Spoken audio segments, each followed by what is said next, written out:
We obviously had a lot of talk from the two main party leaders about housing. So obviously we've just had the decision from the Bank of England, and let's use that as an excuse, shall we, to talk a little bit about what's going on with the housing market as well. But first of all, let's talk about interest rates. We've just had the decision through for the Bank of England on interest rates. They've done nothing, basically. Still at 5.25%. There was no cut in interest rates, but a cut is expected relatively soon. And you can see, actually, that's the path that markets think interest rates might go on in the future. This is the higher, obviously the line is the higher the interest rate. There's 5.25. Looks like it's kind of coming down in the future. That's just a market-based forecast. And you can see where it's come from in the past. That'll be relevant in a moment. But first of all, that probability of a rate cut. What's kind of interesting here, OK, so this line is showing you within the markets, there's always people betting on whether they think interest rates are going to go up or down all the time, OK?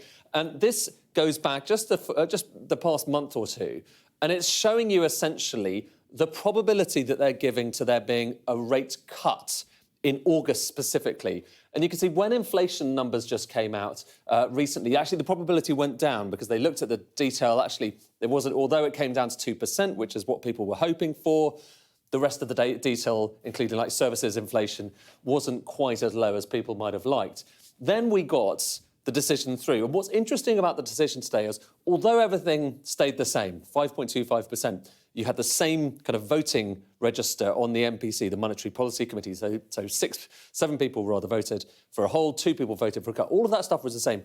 But some of the detail in the minutes was a bit different. There were a few hints that maybe some of the members are thinking about cutting rates quite soon. And look at what happened to the market bets on where interest rates were going to go. Like I said, this is the probability of a cut. So the higher this goes, the more the chance of a cut. And look at how that line went up.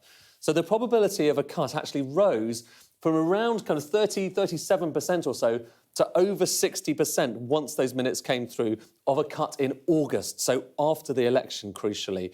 We'll have to see whether that actually happens. But what's certainly the case is it is getting tough for people who have mortgages, who've seen those interest rates going up and are now seeing it reflected on their bank balance. This is showing you, it's kind of quite a useful measure of housing affordability, and this kind of gets onto the campaign. Mortgage interest payments as a percentage of your total take-home pay for first-time buyers specifically. And if you look across the UK, the key thing to look at here is how it's been rising recently. And across the UK, they're at the highest level, these repayments, since 2008. That might not seem unexpected, but have a look at this. Let's just look at London specifically, because there's a big variation in terms of housing affordability. London specifically, you're paying more of your take-home pay on mortgage payments. That's not surprising, given how expensive prices are in London. But look at this dotted line. They are now at the highest rate, your repayments as a percentage of your total income, at the highest rate since 1990, OK? So although those interest rates, the overall interest rates I showed you a moment ago, aren't at those kind of record highs that we saw back in the 1990s, the amount that you're having to pay is. That's really striking. And it kind of underlines a broader point here. When you look at housing affordability, here's a different measure of it. There's various different ways of looking at this. When you look at the number of years you have to save up to get a deposit to get on the ladder, look at London there. Over 15 years you have to wait to get a deposit in terms of saving up, compared with only a few, only kind of six or so in Scotland and the north of England. So there is a striking kind of variation in terms of different regions. But one thing to focus on is how many houses are getting built right now. And this is kind of interesting here. This is showing you, going back to the 1960s, 1970s here, how many houses have been built in England. And when you look at the different types of houses we're talking about, so you've got private sector houses, that dark blue there. You've got housing association as well, light blue. The average here right now at the moment is actually not so far off where it's been for quite some time. OK, so it has been rising up. The difference, OK, is that you had a lot more housing being built by local authorities, by councils back in the 1970s. And that's kind of how you were getting up to those 300,000 homes being built figure. We just haven't been anything like that since.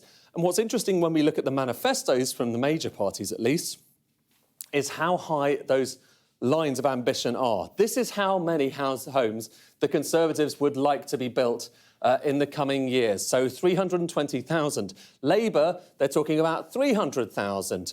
The Lib Dems, even higher. Actually, Lib Dems talking about 380,000 across all of the UK. So, you know, kind of maybe around the 350 mark.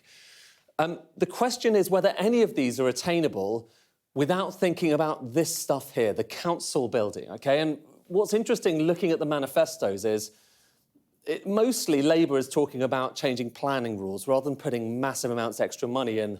Conservatives ditto.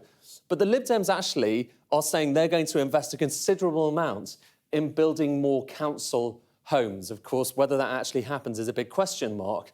But it's definitely, a dichotomy. Although everyone wants to talk about building more homes, it's at the moment the Lib Dems who are committing the most potential investment, according to their manifesto, in actually building the council homes that historically have been the main thing that have ever got us to that 300,000 kind of talismanic target that everyone's always talking about.